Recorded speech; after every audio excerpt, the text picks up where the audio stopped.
Hello. Hello, Dr. O. Happy Friday. How are you doing? Happy Friday to you. I'm Get out of work. Work is crazy, as always. So I just wanted to quickly go over the report.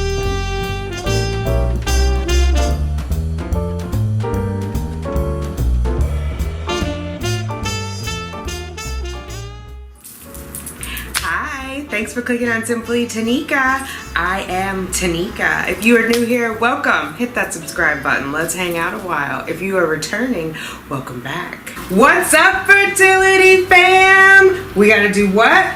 Let's get those babies, ladies. Drops fall and the beauty of it all. What's up, fertility fam? How are you? Today is Friday. It is the 4th of October. And I finally got the embryologist report. So I'm going to call Dr. O today, and we're going to figure out what's going on. I'm going to nerd out. It's going to be like a lot of technical stuff. In my last video, you saw that I was like nervous about, well, I asked for it. Do I really want to talk about it? What am I going to learn? I'm glad I asked for it. I'm glad I got it. The embryo was, so there are 2 levels of immaturity, and we remember that my egg was immature. It was like the most immature it could be. And so it in the report, it hadn't even matured that day, which normally you would expect to see that, but it had matured by the next morning, which was, now it makes sense when Dr. O said we didn't expect it to mature, but it did, because rightfully so. And I was thinking like, oh my God, he's being negative. So your immature egg has matured. Woohoo! The chief embryologist was here with me a minute ago, and the injection went well. It is a metaphase 2 egg. We were not expecting it, but it looks good. But it was the truth, because all the research says those very mature ones, the immaturity is also a sign of egg quality. So there's a couple things going on. I want to talk to him mainly about protocol, right? I don't want to focus overly on the past other than to have it inform the future. So I think we got to figure out how to, if we're only getting 1 follicle, we don't need so much medication. I mean, it doesn't make sense. I'm creating one every month all on my own with no medication, right? Which I get it. It's not the case for some people. So it is the case for me. So let's look at that reality and figure out from there. So, ooh. There are things dropping from trees. I don't know if you can hear that. Hopefully you can hear me. So yeah, those are kind of some of the things that are going on with the IVF number 4 train, I guess, for lack of a better word. I'm excited. Hopefully I can get him on the phone today. I don't have an appointment, but he did put in the email, call me today. So I will call him. Probably the fastest way to see him. I'm only like 7 minutes away from where his office is, so maybe I can pop over. It's getting super windy. I don't know if you guys can hear me. I have the gimbal. Forgive me, sound is bad. So that's kind of the update. I'm excited that I got to talk to Dr. O, or that I get to talk to Dr. O. And today is cycle day 1. So it's a new beginning on all fronts. I feel better. My head is clearer. I did finally have a good cry, which was nice. And then I've just been catching up on YouTube. I don't know if you guys watch Phil and Alex, but they got a BFP after many years of struggling. They've adopted 2 beautiful girls. So here comes some idiot in the neighborhood who thinks everybody wants to hear his music. Hang on, guys. Oh my God, it's a guy on a bicycle. He's going straight. So yes, as I was saying, Phil and Alex got their BFP after years of struggling with IVF. She had multiple miscarriages, got pregnant, implanted, lost the baby after IVF, and they learned that they needed to do PGS testing. That ended up being the missing piece for them. If you're looking for some happy, good outcomes of IVF, definitely check out Phil and Alex. Headed into the office today. I got my melanin popping shirt on. Can you see that? I'm the girl with the afro to match my own afro. I thought that was cute. It's Friday. Yes, did I say that, guys? Happy Friday! Happy Friday to you. Yes, we made it to the end of the week. I'm in much better spirits. I think I always get such a nerd. I get geeked out with information. Obviously, the embryo report wasn't great. I knew it wasn't going to be great. It was more information. I think the hardest part of it was looking at it, and it said, like on day 6, the outcome, it just said dead. It didn't even say arrested. It just said dead in all capital letters, which was ouch. But, you know, facts. Facts, guys. So we got the information. Gonna use it to move forward in a positive manner. How are you guys doing? You probably won't see this till Monday. I've got one more video to edit. My supplements, my brand video. Not gonna stress myself. So if you're seeing this on Monday, let me know down below how your weekend was, what you did. Also, let me know where are you in your journey. How is it going? Hopefully it's going well. Any new BFPs? Shell Love, how are you doing? Rosa, how are you doing? All the ladies who I haven't caught up with. Peaches 721, girl, what's the what? Let us know. Okay, I'll talk to you ladies later.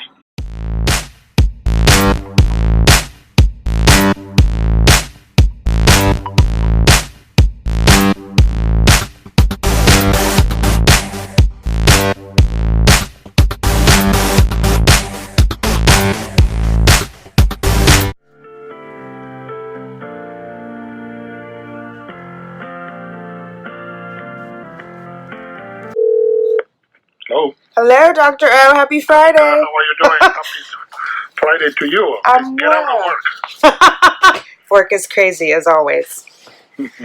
So I just wanted to quickly go over the report. I have a little bit of questions. So one, it started off as a germinal vesicle. I didn't realize it wasn't metaphase 1. So that was good that it matured to metaphase 2 by the next day, right? That was very good. Okay. So it started off good. Yeah, go ahead. And then I want to make sure I follow the rest. So I think on the second page, the 22 is the pronuclei that it was 24 hours later. Right. Okay. Is that good or bad? No, that's good. So the germinal vesicle egg, which is the prophase immature egg, matured in 24 hours or so. It was injected and fertilized normally, 2 pronuclei. Okay. 2 p.m. Yeah. Okay, awesome. And then I'm not sure I follow what happened on, which was 72 hours. So on the third day, the morphology says 8F10MF. I don't know what. That means 8. The most important thing there is 8 cells. Okay. It's an embryo. You know, the 2pm has 1 cell. So there's cleaved 2, 4, 8. So the cleavage was looking good. The other things talk about a little bit fragments. You know, so that the quality of that cleaving embryo was not that great. But you know, in the end, what matters is if it makes it or not to blastocyst. Okay. Many times we see day 3s that don't look great and make beautiful blastocysts, and beautiful day 3s that don't make blastocysts. As of then, it was, you know, 1 day delayed because it was an immature, nothing else. But then the arrest happens, you know, late, at day 5 or so. Day 6, it looks like. It says cleaved on day 5. That's when you called me and you said, let's give it one more day, and then it didn't make it. So it should have been a blastocyst on day 5, or at least there is an intermediate step called morula or compacting. Okay. So it was already in trouble then. Gotcha, because it didn't make it to morula. Correct. So what were the cells looking like? Because like you said, there was high fragmentation, I guess. What were, or right. And it wasn't. Don't pay attention to the day 3 morphology. We never could make too much sense because, like I said, those embryos are dividing, and you catch them in a moment when the cells are not symmetric, and that's fewer points, or many things happen and fragmentation, and then the fragments go away, and sometimes you know, it's a bad embryo. Okay, I gotcha. So what? I don't make any of that really. The only reason I'm trying to figure it out, like, because we had a lot of medication and we ended up with 1 embryo. So I'm just wondering, does it make sense to go lower dose? Because I realize my age is a factor. Like, I'm not confused about that. But I also know, like, higher dosage can impact quality, right? And we ended up with, like... That's the issue. Is a balance. What did I say we would give you this time?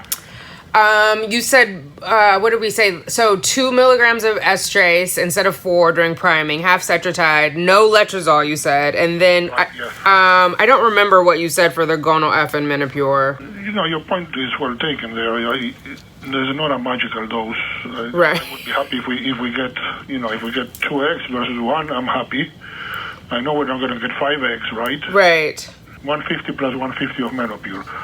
That's not a bad dose because Menopur has FSH too. So in reality, I'm giving you 300 units of FSH and 150 of LH. Okay. I don't want to go to the 400 units. That's too high, and I don't think you need it, and it might hurt. 400 of which one? Of gonal. Okay. So we started off with, I think, 150 this last time. Then we went up to 300. Yeah. We can do 300, not 400. Okay. But plus the growth hormone. Here's what, yes, the Omnitrope. But here's the thing: are we doing that much, hoping to get a second or third or fourth? Yeah. Okay. Right. Because I just feel like if we continue with 300 and we only have 1, then we're kind of like risking that 1. Do you know what I mean? Yeah. Yeah. So it's a double-edged sword. I don't know. I would lean towards being moderate and not overstimulate you. Okay, I mean, I don't want to be overstimulated, and that's what I was worrying if I was oversuppressed. I was glad you were open to going down on the estrogen. The estrogen, yeah. Because I think we had... Let's say in Tanika, we can change this any moment. When you come here after the... ovulation. So today's cycle day 1, so I'm going to come in for day 21 blood testing. Yeah. Actually, the proposal for this cycle is 250 plus 150. So 250 Gonal F and 150 Menopur. Correct. Okay, and you're saying Menopur is half FSH and half LH anyway. Right. So that's so in reality you are taking around 400 units of FSH. Okay. That's plenty. But also, when you come after the estrace and we do the basal before we start we can readjust it, because let's say we see only one little tiny follicle, we don't want to use too much of a dose. Let's say we see 2 or 3 antral follicles. Maybe we change this. Okay, so we have wiggle room. Should I start taking the DHEA again? Because we had stopped, but that was back in April. Go back to it. Okay. Go back. It won't hurt. Okay. So DHEA, and then I've been doing acupuncture, which it just makes me feel better, even if there's no, it calms me, so I like that. That's okay. Is there anything else I should be doing? I'm doing 300 of ubiquinol, of the CoQ10. And then, alpha lipoic acid, I did that. I did some glutathione IVs. Is there anything else you can think of? Not really. Okay. That's all good. Okay. What about NAD infusions? Do you have an opinion about those? I don't like any infusions that I don't need to use. No infusions? Okay. Yeah. All right. Okay. So just oral supplements? Yeah. Okay. Anything else? No, nothing else. Okay. I like it. Let's see. Let's see what happens. All right, so I'll see you in about 3 weeks. Yes, about 3 weeks. Okay. Thank you. Have a great weekend. Bye. All right. Bye. Take care. Bye. All right. So there you have it.